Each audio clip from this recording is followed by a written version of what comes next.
Poets often compare themselves to birds. In Shakespeare's Sonnet 29, the poet imagines himself like a lark at the break of day, arising from sullen earth, singing hymns at heaven's gate.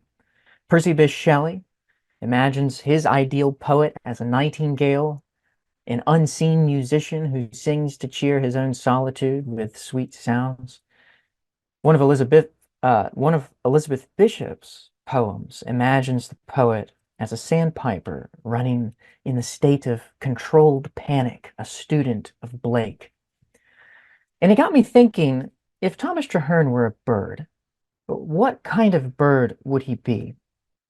And I think Traherne would have certainly been a martin or a swallow, those birds that you can see soaring and diving with almost delirious celerity. They're amazing little birds catching insects in flight, so their dexterity is almost unmatched. You can see them with their complex maneuvers, skimming along fields or riding a high current with their oversized wings one moment and then veering downward like a flash in an instant. They are birds also with enormous eyes, with sharp lateral and frontal vision. They kind of bulge out almost like a nightingale, and they actually look like, or they have the acuity, the visual acuity of some night hunting raptors, but they're purely diurnal. Like a swallow or a martin, Traherne is able to soar, skim, veer with surprising agility. He's not as graceful as George Herbert, it's true, but he is nimble, and the faculty that is so predominant in nearly every poem of his is this power of vision. His is an eye that proficiently blends past, present, and future into this profound, unified, spiritual whole, this spiritual vision. Now, last week, we considered the lyrical, technical genius of Lady Mary Sidney Herbert, especially her translations of the Psalms. And now we come to someone very different. We come to Thomas Traherne, whose poetry has been celebrated for its scintillating visions of childhood and its crystalline spiritual imagery that almost shocks like the cold water of a spring. And unlike Mary Sidney Herbert, Traherne is not a great technician. If we appreciate Traherne using the same critical methods that we did with Mary Sidney or with John Donne or with any other poet of technical skill, we might find him lacking and wanting. In him, there is little subtle wit that those poets teach us to value. There's hardly the kind of formal intricacies that we saw in Mary Herbert's verse, yet different poets, I believe, call for different kinds of appreciation, different kinds of critical analyses. And you may ask, well, if Traherne's poetry is not as artful as Donne's or Mary Sidney's or George Herbert's or even Henry Vaughan, why study it? Why give it any attention? Well, I've included him in this course because his poetry possesses another kind of greatness that I think is worth attention. The value, I think, of Traherne's poetry is that of its unique spiritual vision, coupled with this unprecedented representation of devotional experience in verse. His representations, they're lyrical enactments of wonder and ecstasy, and I think they are unparalleled. We're going to see another great poet of wonder and ecstasy in Gerard Manley Hopkins in our last lecture. But Traherne is even different from this. No other poet gives us such electric transitions, such diaphanous descriptions of spiritual states. So for this lecture, I want to focus closely on his poems, a set of his poems. Closely read them through the lens of his own profound spiritual vision. And this may be the most philosophical of a close reading that I've ever gotten in my lectures. And I think Traherne calls for it. And at the end of the video, I'll provide some recommendations for further reading. Well, welcome up everyone to our second gathering in our mini course on devotional poetry hosted on my Patreon. I'm joined tonight by supporters who are supporting my public humanities work. So many thanks to them for helping me bring the university study of poetry to public readers outside the university. We'll be meeting after the lecture to discuss some individual poems that we all brought from our own readings beforehand. So we'll continue with some friendly chatting, hopefully over some tea afterward. And if you on YouTube would like to join our little online community and support my work, the cost is $10 a month through Patreon, cancelable anytime. And you can find more information about that in the description below.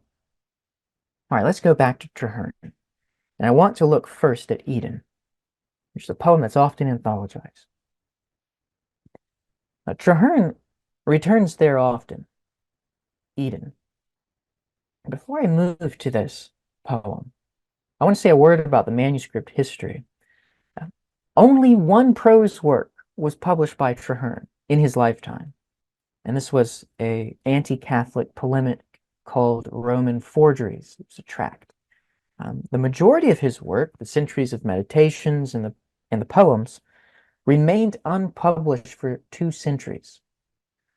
They were discovered in a London bookstall and published in 1903 and in 1910, and they were originally misattributed to Henry Vaughan, an understandable mistake if you've read Vaughan. But both poets did write in this lyrical ode-like lyrical mode about the states of childhood, but Traherne, as we'll see in this poem Eden, for Traherne, childhood was not representative of merely a pre-lapsarian state. It was something more. Now, before, let's pull this up here. By the way, I said pre-lapsarian, which refers to before the fall, before the lapse, fall from innocence. So you'll hear me use this word a bit when talking about Traherne. There's also the phrase post-lapsarian, which means after the lapse or after the fall. And this is all talking within the context of the biblical fall in the book of Genesis, chapter 3. So that's where you'll see that. Just finished up a series on Milton in which post-lapse and pre-lapse were words that we used often. And they're words we're going to be reading in this poem. At least I'll be saying them. So for Traherne, childhood was not so much a stage of growth toward maturity. It was also a spiritual condition that the mature mind could cultivate and even access. Eden, you'll see it's ode-like in its structure. I'm just going to add my pad here so I can scribble. There we are. It's an ode-like structure. This poem modulates between 2 major kinds of theological discourse: the apophatic mode, a description of what is by what is not, and the cataphatic mode, in terms of positive. And apophatic is, in theology, you would describe what God is by saying what he is not. God is not mortal. And there is a tradition of this in Eastern theology, starting with Dionysius the Areopagite. And it was a mode of discourse in describing God in terms of negatives, because they believed that God is so ineffable that the only way to describe him is through negatives. The positive affirmations would be misleading. Well, Traherne here tries to recapture the state of childhood as a spiritual awareness, and he does so partly apophatically. A learned and a happy ignorance divided me from all the vanity, from all the sloth, care, pain, and sorrow that advance the madness and the misery of men.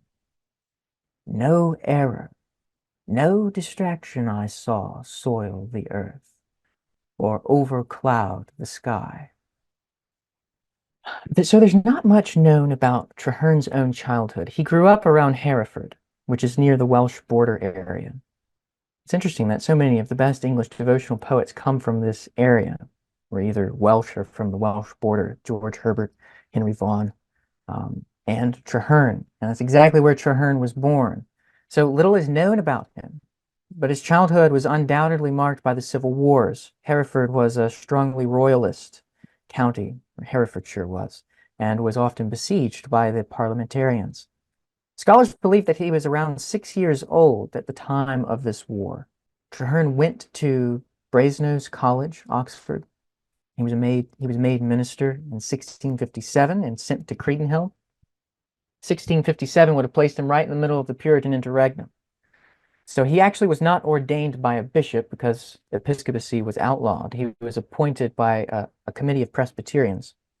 And once the King Charles II returned, was coronated, declared the rightful king, Traherne went and got ordained by a bishop.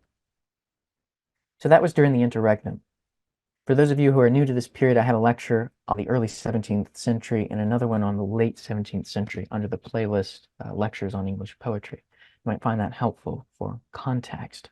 What's interesting about these lines is that there seems to be little presence of evil other than what is expressed apophatically. He is divided from vanity, all the sloth, care, pain, and sorrow that advance, the madness and the misery. These are negative statements. And he's almost clearing the ground here before he can actually get into a cataphatic description of childhood. There's a reference here, too, to another apophatic theologian, Nicholas of Cusa, who wrote De Docta Ignorantia, or the learned ignorance. Nicholas of Cusa wrote A Learned Ignorance, and he also was in the apophatic mode.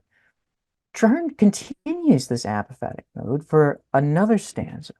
I knew not that there was a serpent's sting, whose poison shed on men did overspread the world, nor did I dream of such a thing as sin, in which mankind lay dead. They all were brisk in living whites to me, yea, pure and full of immortality.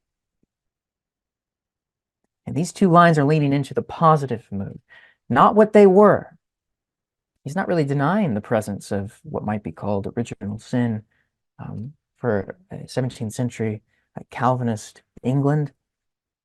This overspread made mankind dead, yet his ignorance protected him from this, and what he saw was pure and full of immortality. And this is so interesting because you don't think of immortality as something that could fill something, as though it were a substance to be contained into a human vessel, but here, that's how he describes it.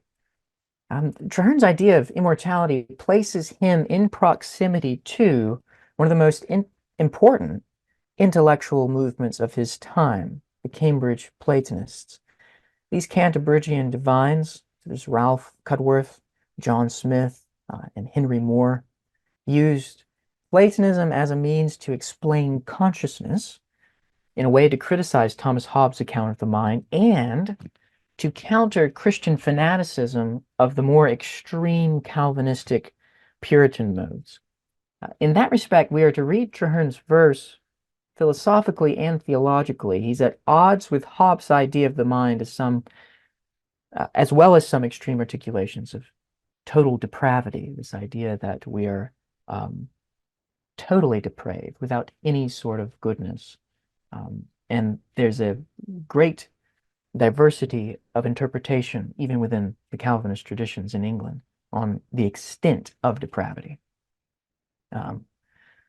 Hobbes argues that consciousness could be explained merely by the motions of the brain. So Platonists considered this rather materialistic, and John Smith, the Cambridge Platonist, argued against this in his explanation in his book called Discourse Concerning the Immortality of the Soul, which maintains that there must be some spiritual or at least incorporeal substance that accounts for consciousness, something perhaps that might fill someone, a spiritual essence that brings about sort of an awareness. Now, there's no proof that Traherne read John Smith, but his verse demonstrates this evident acquaintance with Platonic thought. In the following stanzas, we move from the negative, the via negativa, to a positive description of childhood. And we have this great exchange. We have the sloth, care, and pain in the first stanza exchange for joy, pleasure, beauty, kindness, glory, love, sleep, day, life, light, peace, melody. My sight, my ears, and heart did fill and freely move. All that I saw did me delight. The universe was then a world of treasure, to me an universal world of pleasure. Vision becomes the predominant metaphor of the spiritual awareness for Traherne. And there's this syntactically complex structure going on here, where the object and the subject are somewhat difficult to parse. So all of this, listed in a synditon without the use of coordinating conjunctions, kind of piling on, then comes up to my sight. All these things, joy, pleasure, beauty, etc., did fill and freely move, did fill my sight and ears and heart and freely move, just to have explained this. Those of you who have read Wordsworth might be thinking at this point that there is a striking similarity between Thomas Traherne and William Wordsworth, especially Wordsworth's intimations on immortality, another key theme for Wordsworth. But unless Wordsworth had a manuscript copy of Traherne, which is highly unlikely, pretty much impossible, neither Wordsworth nor any other poet of the 18th and 19th centuries would have read or known of Traherne. I find it so fascinating that the similarities are there, and I think it's partly because Wordsworth taps into Neoplatonic modes. Unwelcome penitence was then unknown. Vain costly toys, swearing and roaring boys, shops, markets, taverns, coaches were unshown. So all things were that drowned my joys, no thorns choked up my path, nor hid the face of bliss and beauty, nor eclipsed the place. Circling the negatives because we've just modulated back into the apophatic mode here. All these things, unwelcome penitence, costly toys, all things that drowned my joys, he says, were not then present. But here we have evidence that the speaker of the poem had experienced some kind of fall in which the vain costly toys and the swearing and roaring boys and the shops and the materialism of culture and custom all overcrowded and eclipsed this joy. There was a moment in which childhood innocence was lost for the speaker of the poem, but the evidence for it is scarce, but the lines allude to it here. He doesn't tell us how he lost the childhood innocence, but it clearly happened. Pay attention to the agency. The fall, if we can call it that, is not one that places the speaker as the cause. This isn't necessarily a confession. In this sense, his account avoids the Calvinistic and evangelical insistence for personal accountability for sin, although he will do that in other poems, and the Bible is one of them. This is not necessarily a fall of legal transgression. This is where things drowned his joys, and thorns choked up his path, hid the face, and eclipsed the place. He's not the one necessarily to blame in this construction. And in the following stanza, he attunes the poem back to this positive mode. Only what Adam in his first estate did I behold, hard silver and dry gold as yet lay underground. My blessed fate was more acquainted with the old and innocent delights, which he did see in his original simplicity. Those things which first his Eden did adorn, my fancy did crown. Simplicity was my protection when I first was born. Mine eyes their treasures first did see when God first made, and the first effects of love my first enjoyments upon earth did prove.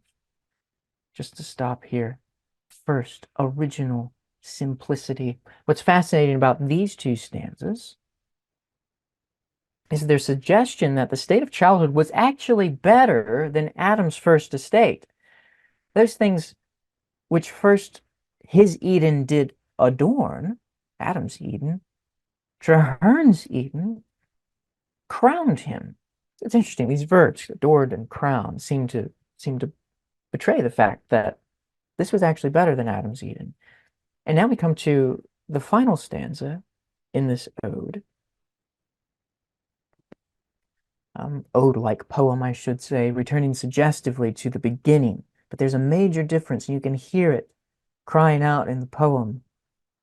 And were so great, and so divine, so pure, so fair and sweet, so true. When I did meet them here at first, they did my soul allure, and drew away my infant feet quite from the works of men, that I might see the glorious wonders of the deity. And so the so's of the final stanza come to replace the no's of the first two. This is almost also the opposite of a Protestant conversion narrative that we've come to expect, which focuses on the repentance from sin and a turning to God. Here the speaker describes that he was drawn away,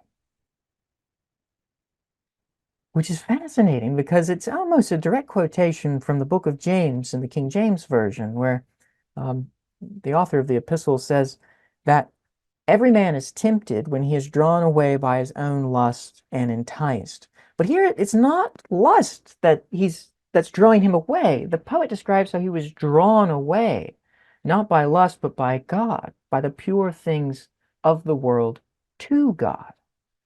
And so Traherne here, we have this topsy-turviness sometimes in the spiritual visions that he gives us. And we have to, those of us who are theologically informed with the theology of this period, we kind of have to put that on suspension and think, this moves by not a heterodoxical logic, but a different logic from what we're used to expecting from the poetry of this period. And part of that topsy-turviness we see in shadows in the water, by the way. This is the first and last stanza of this great poem, which I don't have time to read. Or I don't have time to read the entire one. Let me read it to you. In unexperienced infancy, many a sweet mistake doth lie, mistake though false, intending true, and seeming somewhat more than view, that doth instruct the mind in things that lie behind, and many secrets to us show, which afterwards we come to know. I'm going to hold it right there because I want to move into this idea of spiritual vision. So we've talked about childhood as a condition, a spiritual state for Traherne. Now I want to talk about his priority on vision before we return to shadows in the water. We heard it. It's almost all ocular. First did see, I might see the wonders. It's all throughout his poetry. Mine eyes, the first treasures. It's this priority on just not vision, but also spiritual vision. So before we move to the last stanza here, I just want to draw our attention to the fact that Traherne's poetry, this is my second point in this lecture, recovers the visionary bliss of childhood, which is associated with this visionary faculty. Childhood is a spiritual sensibility that seems to regulate the visionary faculty integral to Traherne's worldview. In many ways, it prefigures George Berkeley's theory of vision, that what we see is actually real. Our seeing makes it real. It's Berkeley's idealism. But when I say visionary, I don't mean merely what is seen. I mean, for Traherne, a spiritual insight that simultaneously interprets what it beholds and beholds what it interprets. So near dwell these two faculties of seeing and interpreting that the two seem to correspond like the reflection in the light of a mirror. Light answers light. And that's somewhat of a mystery in his poetry. Even in childhood, what is seen might not be rightly comprehended, as in this poem. Many a sweet mistake doth lie, mistake, though false, intending true. He goes on to describe how, as a boy, in the bits that I've deleted here for space, goes on to describe how the reflection of the world upon the surface of water was mistaken for another world. He, as a child, remembers this. But in retrospect, he understands this to have been a sweet mistake, that though literally false, was spiritually true. And the Platonism in this passage is betrayed by this word, shadows in the water, just as the poor philosophers in Plato's allegory of the cave. in his Book 7 of the Republic, mistook the shadows on the wall for the real objects which cast the shadows. So the boy mistakes the reflection for another world. The voice in the poem is that of a mature man in this poem, Shadows in the Water. But it was an immature mistake. However, the mature man retrospectively, afterwards, comes to know that he was nearer to the spiritual reality than most think. And the poem ends by reflecting, of all the playmates which I knew, that here I do the image view in other selves, what can it mean? But that below the purling stream some unknown joys there be laid up in store for me, to which I shall, when that thin skin is broken, be admitted in. Thin skin being both the surface of the water, as though he's entering the reflection, but also the literal skin of his body once his soul is released from it. Really great example, this poem, of Trahernean image and imagery. And there's something I want to draw our attention to here. It's the role of the body's senses in the spiritual intuition that brings us back to the Cambridge Platonists, specifically John Smith, and his contention with Thomas Hobbes. Smith believed that both the consciousness and the sense presupposed an incorporeal mind, not merely a brain, as their coordinating principle. And in Traherne's poem called My Spirit, which will be the last one we look at in this lecture, the senses in this poem make up this organic and spiritual unity in a pre-lapsarian experience of the world. He begins, my naked, simple life was I, that act so strongly shined upon the earth, the sea, the sky. It was the substance of my mind. The sense itself was I. I felt no dross nor matter in the soul, no brims nor borders, such as in a bowl we see. My essence was capacity that felt all things. This image of the bowl, of course, going back, I think, to this idea of being full of immortality. Strange metaphor. The thought that springs therefrom itself, it hath no other wings to spread abroad, nor eyes to see, nor hands distinct to feel, nor knees to kneel. But being simple like the deity, in its own center is a sphere, not shut up here, but everywhere. This is strange. The sort of articulation that can only be voiced in a lyrical utterance, I think. You could not put this into a treatise. And I think Traherne is aware of that. Although he's relying partly on the theological discourses that made up the treatises at the time. Divine simplicity is the idea that God is a unified entity whose essence is simple, meaning one. It's a central concept in classical Western theology. God is the divine nature itself and has no accidents, no properties that are not necessary, that accrue to his nature. But the role of the senses is important because Traherne is not denying the bodily experience. He's not even prioritizing the intellectual comprehension of God over the emotional or sensual experience of the world. And those two tended to be at odds in mid to late 17th century English Calvinism.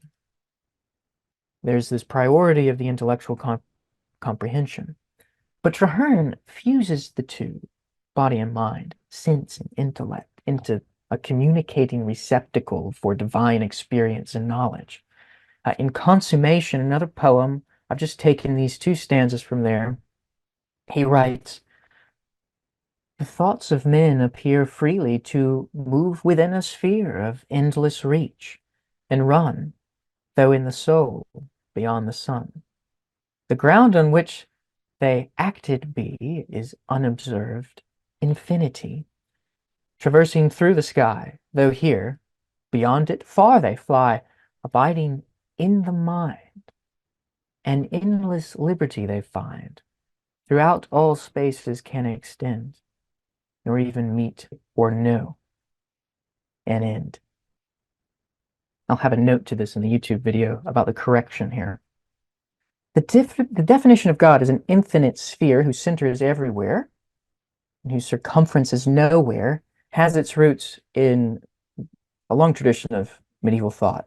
I believe it goes back to book 24 of Philosophorum, a Latin booklet whose author is unknown, which consists of 24 commented definitions of what God is, this infinite sphere whose center is everywhere.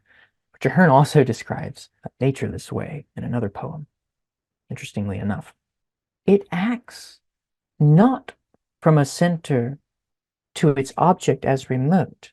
This pronomial ambiguity here, what is it referring to? I've tried to figure this out. God, the soul, the sense, my spirit, the titular noun.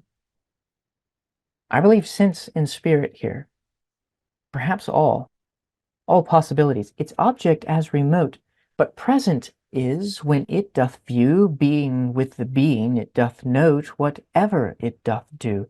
It doth not by another engine work, but by itself, which in the act doth lurk. Its essence is transformed into a true and perfect act.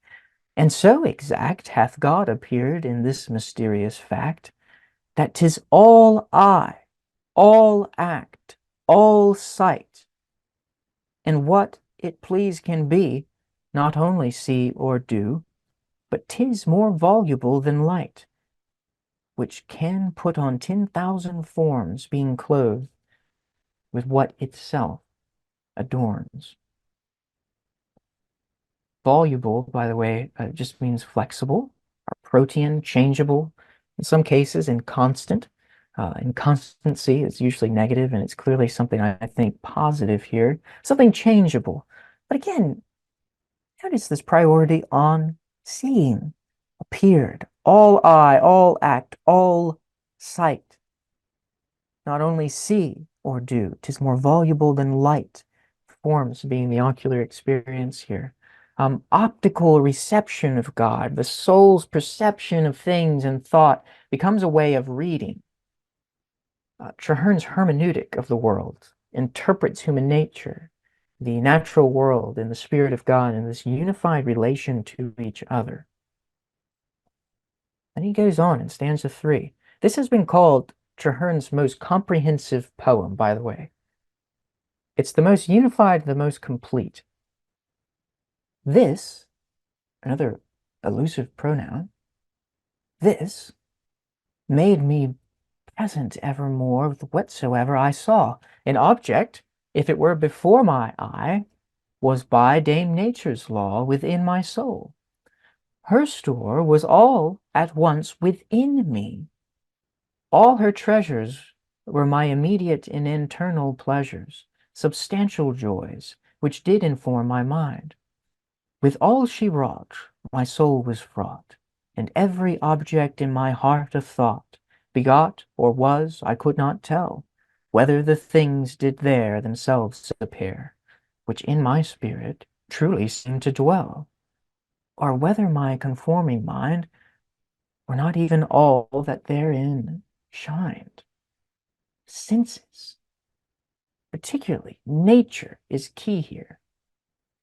In the poem Nature, he writes that his senses were informers of my heart.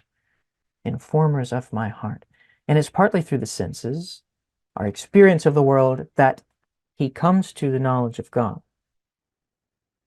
But yet of this I was most sure, that at the utmost length, so worthy was it to endure, my soul could best express its strength. It was so quick and pure, that all my mind was wholly everywhere, whate'er it saw. 'Twas ever wholly there. The sun 10,000 legions off was nigh. The utmost star, though seen from afar, was present in the apple of my eye. There was my sight, my life, my sense, my substance, and my mind. My spirit shined even there, not by a transient influence. The act was imminent, yet there. The thing remote, yet felt even here. This word, act, has come up a lot in this poem, and it's usually placed in relation to the ocular experience, the intellect and the soul and the sense and the body. Act, I think, is connected to the prelapsarian contemplative act for Traherne.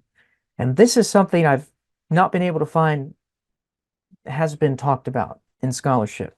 The idea that the action here is actually contemplative action.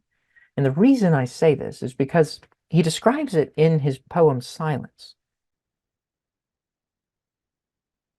There he places good works, traditionally almsgiving and good works for the poor and things like that, in contrast with the contemplative act of Adam in the garden. A quiet, silent person may possess all that is great or high in blessedness. The inward work is the supreme, for all of the other were occasioned by the fall. A man that seemeth idle to the view of others may the greatest business do. Those acts which Adam in his innocence performed carry all the excellence. Those outward busy acts he knew not were but meaner matters of a lower sphere or inferior sphere. Building of churches, giving to the poor, in dust and ashes lying on the floor, administering of justice, preaching peace, plowing and toiling for a forced increase, with visiting the sick or governing the rude and ignorant. And I've cut off here to skip down, because this is the contrast he's making. The post-lapsarian necessary kind of activity, which addresses aspects of the fall, building of churches, giving to the poor, weeping and mourning with people, visiting the sick, all effects of the fall. But before that, what was activity like?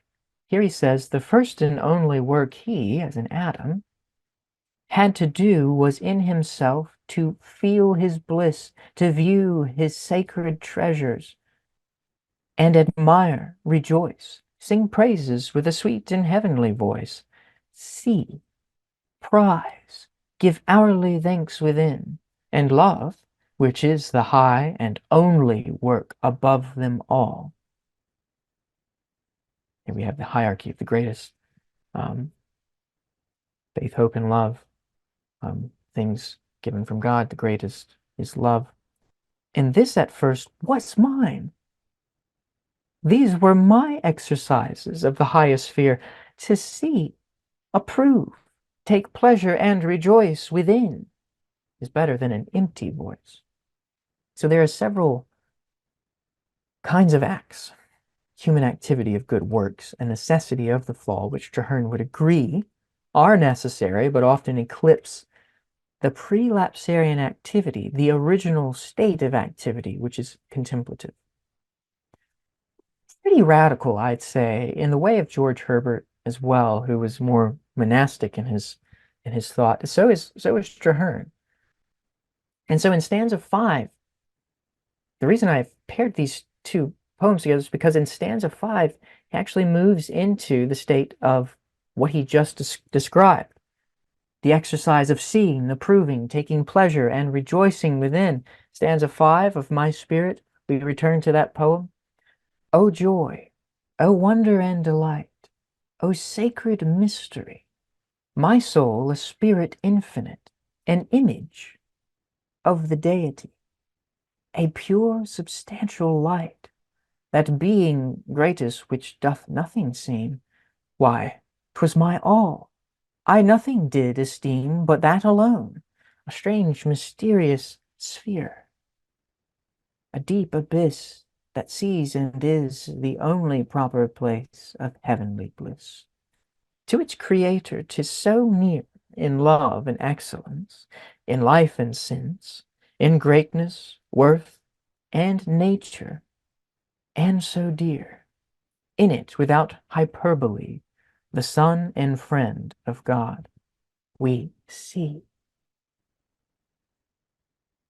A strange extended orb of joy, proceeded from within, which did on every side convey itself, and being nigh of kin to God, did every way dilate itself, even in an instant, and like an indivisible centre stand, at once surrounding all eternity. 'Twas not a sphere, yet did appear one infinite. 'Twas somewhat everywhere, and though it had a power to see far more, yet still it shined, and was a mind exerted, for it saw infinity. 'Twas not a sphere, but 'twas a might invisible, and yet gave light. We're entering waters that go beyond any sort of philological close reading,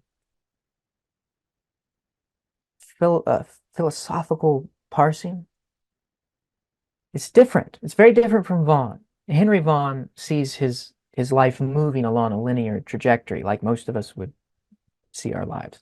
The past for Vaughan can only be accessed by traveling backwards. All states, however, with Traherne, are all one.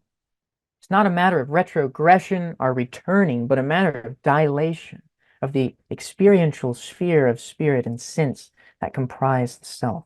And Traherne does not count it vanity to celebrate his self, because he's got this whole Neoplatonic view that he's very much rooted in the divine, because it's merely a work of creation. And we have the final stanza here, the elation, of course, being so palpable. O wondrous self, O sphere of light, O sphere of joy most fair, O act, O power infinite, O subtle and unbounded air, O living orb of sight, thou which within me art, yet me. I'll stop here real quick. Immortality, full of immortality. The spirit for Traherne, the spirit itself, is the immortality itself. It's also consciousness, it's also intellect, and it's also sense. It's within him, yet is him. Thou eye and temple of his whole infinity. Oh, what a world art thou, a world within. Again, so prescient of the idealism that's going to come at the end of the 17th century with George Berkeley, and also at the end of the 18th with the German Romantics, who will say much the same thing. And Wordsworth's intimations on immortality even look like this poem. You open it up, it looks like this poem, the lineation and everything. All things appear, all objects are alive in thee, supersubstantial, rare, above themselves and nigh of kin to those pure things we find in his great mind, who made the world, though now eclipsed by sin. You saw this word in the other poem. It's eclipsed by sin. There they are useful and divine. Exalted there, they ought to shine. Now, those of us acquainted with the Platonism of, or Neoplatonism of the American Transcendentalists might think of Walt Whitman's celebration of the self, perhaps an unabashed celebration of the self. His was ostensibly unmoored from theology, although we could argue that Whitman was rooted in American Quakerism, and that poem really is an extension or an expression of that.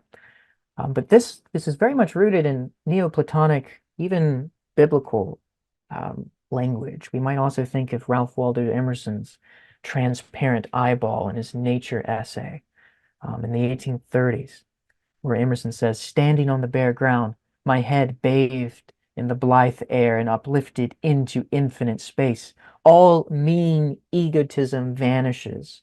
I become a transparent eyeball. I am nothing. I see all. The currents of the universal being circulate through me. I am a part or particle of God, so says Emerson.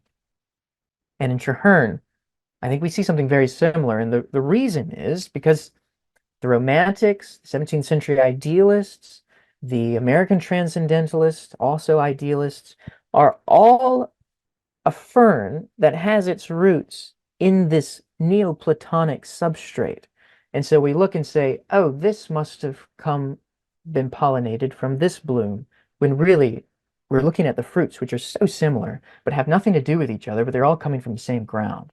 And I think this is how we get this super substantial for Traherne, Platonist concept that true objects are super substantial, meaning they transcend substance and have their being in the mind of the divine. The Neoplatonic metaphysic form exists in the nous, or the divine intellect. But this does not lead to a Gnostic rejection of matter and substance, but rather, for Traherne, an embrace of nature as a form of thought itself, things and thought being almost one and the same. And he has an interesting line in another poem of when he moved from things to thought. And when he does, it's not an exchange, but a dilation in which things become thought, a form of thought, participating in the divine mind, in which the spirit shares. This was a different lecture. This was a strange lecture. It's strange and different poetry. But I hope it gave you a sense of what you're getting into with Traherne, and that you really don't have to have the Neoplatonic ideas, concepts to really understand it, or rather to enjoy it.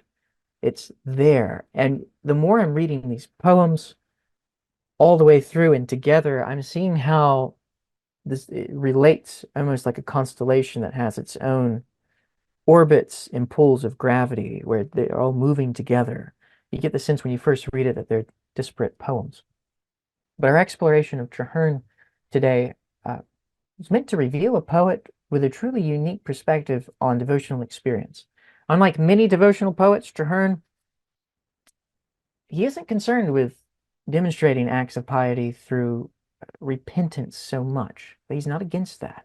Instead, he focuses on recovering childlike wonder that allows one to see the divine in the everyday. We examined the tensions between seeing and knowing in Traherne's work, how they're actually reconciled. While other poets might emphasize this intellectual understanding of God, Traherne champions the importance of direct and even sensuous experience, I should say. He argues that true knowledge of God comes through a kind of spiritual sight and ability to perceive the divine essence in all things. I think once you get to Whitman, you get the sensual as well as a sort of that way to a devotional experience. But by way of concluding, let me recommend two books that are useful for anyone who wants to get into studying Traherne. The first is, I'd recommend it to really any public reader. It's the Norton Critical Edition of George Herbert and 17th Century Poems. It has excellent introductions along with excerpts from critical essays on Traherne. That's the Norton Critical Edition of George Herbert and 17th Century Poets. Robert Elrot's essay on Traherne is great. You have M.H. Margoliouth, his essay on Traherne as a writer. Arthur Clement's essay, he has a whole essay on the poem we just read, The Spirit. And Clement's essay, it reads this poem in context of Genesis 1, Gospel of John, St. Augustine, Meister Eckhart's commentary on John, something you might be interested in if you want to go deeply into this poem in a way that I didn't. There's also, the second recommendation is a recent book published by Lutterworth Press. It's called The Voluble Soul, Thomas Traherne's Poetic Style and Thought. It's written by Richard Wilmot, who serves as the chairman of the Traherne Association. This book is one of the best books on Traherne. I loved this book. It was published in 2021, so it's fairly recent, and it pairs theological and philosophical concepts with this literary critical approach without the use of an overly academic, complex jargon. Beautiful, beautiful critical prose. So I hope you'll check out those two books. They're excellent introductions and studies for anyone desiring to read more deeply of this wonderful poet.